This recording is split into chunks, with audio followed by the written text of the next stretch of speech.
He is going, সে যাচ্ছে। Kamal is going, Kamal যাচ্ছে। I am going, আমি যাচ্ছি। ইউ আর গোয়িং, তুমি যাচ্ছ। এখানে শুরুতে হবে কি সাবজেক্ট, তারপর অ্যামিজার থেকে একজনকে বলবো সাবজেক্টের সাথে মিল রেখে, তারপর এরকম যত ভার্ব রয়েছে, মানে ভার্বের যত প্রেজেন্ট রূপ রয়েছে তার সাথে শুধু আইএনজি যুক্ত করে বলবো। মূল রূপটার সাথে আইএনজি যুক্ত করে দিব, তাহলে হবে হি ইজ ইটিং, সে খাচ্ছে। হি ইজ রিডিং, সে পড়ছে।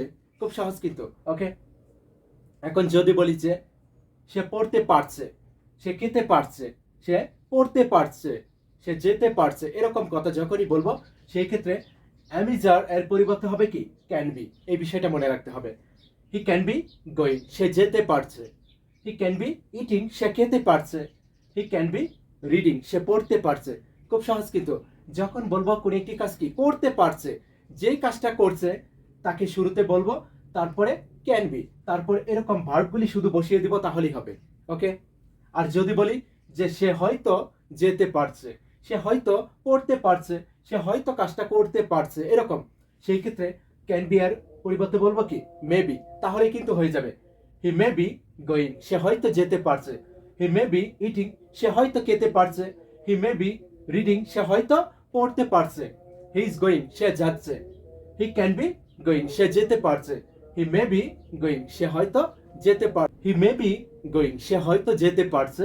হি ক্যান বি গোয়িং, সে যেতে পারছে। হি ইজ গোয়িং, সে যাচ্ছে। এভাবে যদি শিখতে পারি, এই তিনটি কৌশল যদি ফলো করতে পারি, তাহলে কিন্তু ইংলিশটা সবাই বলতে পারবো। এখানে শুরুতে যে কোনো সাবজেক্ট, এখানে সবার সাথে ক্যান বি, সবার সাথে মে বি। এখানে দেখবো অ্যামিজার থেকে কে হয় অ্যাম। কিভাবে শত শত প্রশ্ন ইংলিশে করতে পারি, তার জন্য অবশ্যই তোমাকে এই কৌশলটা জানতে হবে, তাহলে কিন্তু পারবো।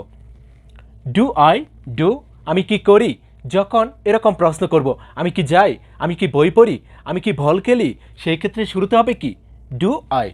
ডু আই, তারপর এরকম শুধু ভার্বের প্রেজেন্ট রূপটা বসিয়ে দিব, তাহলেই হবে। ডু আই ডু, আমি কি করি। ডু আই গো, আমি কি যাই। ডু আই রিড, আমি কি পড়ি। ডু আই রাইট, আমি কি লিখি। ডু আই প্লে, আমি কি খেলি। খুব সহজেই কিন্তু জিজ্ঞাসা করতে পারবো। ওকে, এখানে সাবজেক্ট অনুযায়ী ডু অথবা ডাস হতে পারে, এই বিষয়টা অবশ্যই মনে রাখতে হবে। যখন প্রশ্ন করব, আমি কি করেছিলাম, আমি কি গিয়েছিলাম, আমি কি পড়েছিলাম, সেই ক্ষেত্রে ডিড আই ডু, আমি কি করেছিলাম। ডিড আই গো, আমি কি গিয়েছিলাম। ডিড আই রিড, আমি কি পড়েছিলাম। যখন জিজ্ঞাসা করব, আমি কি করতে পারি, আমি কি যেতে পারি, আমি কি পড়তে পারি, সেই ক্ষেত্রে হবে ক্যান আই ডু, আমি কি করতে পারি। ক্যান আই গো, আমি কি যেতে পারি। ক্যান আই রিড, আমি কি পড়তে পারি। ওকে, যখন জিজ্ঞাসা করব, আমি কি করব, আমি কি যাব, আমি কি পড়ব, সেই ক্ষেত্রে উইল আই ডু, আমি কি করব। উইল আই গো, আমি কি যাব। উইল আই রিড, আমি কি পড়ব। উইল আই প্লে, আমি কি খেলবো। খুব সহজ কিন্তু।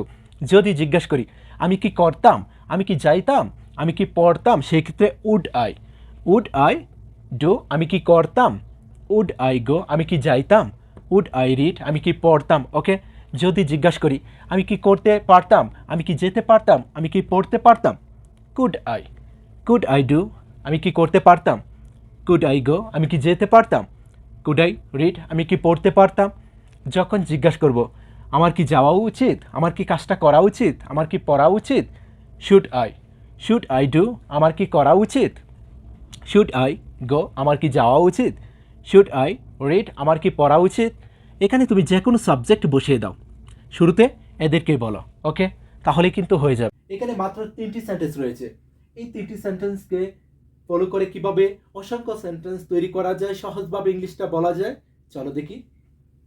এখানে শুরুতে যে বাক্যটি রয়েছে, আই হ্যাভ এ কার, আমার একটা গাড়ি আছে। আই হ্যাভ এ পেন, আমার একটা কলম আছে। আই হ্যাভ এ হাউস, আমার একটা বাড়ি আছে। আই হ্যাভ পাওয়ার, আমার ক্ষমতা আছে। আমার যে জিনিসটা আছে সেটা শুধু এখানে বলবো, তাহলেই হবে। আই হ্যাভ, আমার আছে। এখানে হ্যাভ অথবা হ্যাজ হতে পারে কি সাবজেক্ট অনুযায়ী। হি হ্যাজ, তার আছে। কামাল হ্যাজ, কামালের আছে। মিনা হ্যাজ, মিনার আছে। ওকে, যে জিনিসটা আছে সেটা শুধু এখানে বলে দিব, তাহলেই হয়ে যাবে।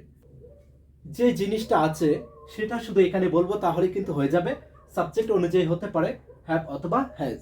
ওকে, যদি বলি আমার একটা গাড়ি ছিল, আমার ক্ষমতা ছিল, সেই ক্ষেত্রে হ্যাভ এর পরিবর্তে বলবো কি হ্যাড। আই হ্যাড আমার ছিল, আই হ্যাড এ কার আমার একটা গাড়ি ছিল, আই হ্যাড পাওয়ার আমার ক্ষমতা ছিল, খুব সহজেই কিন্তু বলতে পারবো। যদি বলি আমার ভবিষ্যতে থাকবে, will have, I will have a car আমার একটা গাড়ি থাকবে, আই উইল হ্যাভ পাওয়ার আমার ক্ষমতা থাকবে, খুব সহজেই কিন্তু ইংলিশটা বলতে পারবো।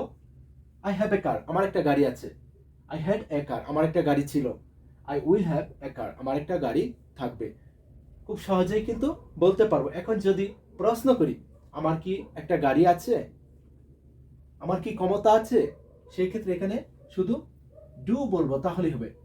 Do I have a car আমার কি একটা গাড়ি আছে, ডু আই হ্যাভ পাওয়ার আমার কি ক্ষমতা আছে, খুব সহজেই কিন্তু প্রশ্ন করতে পারবো।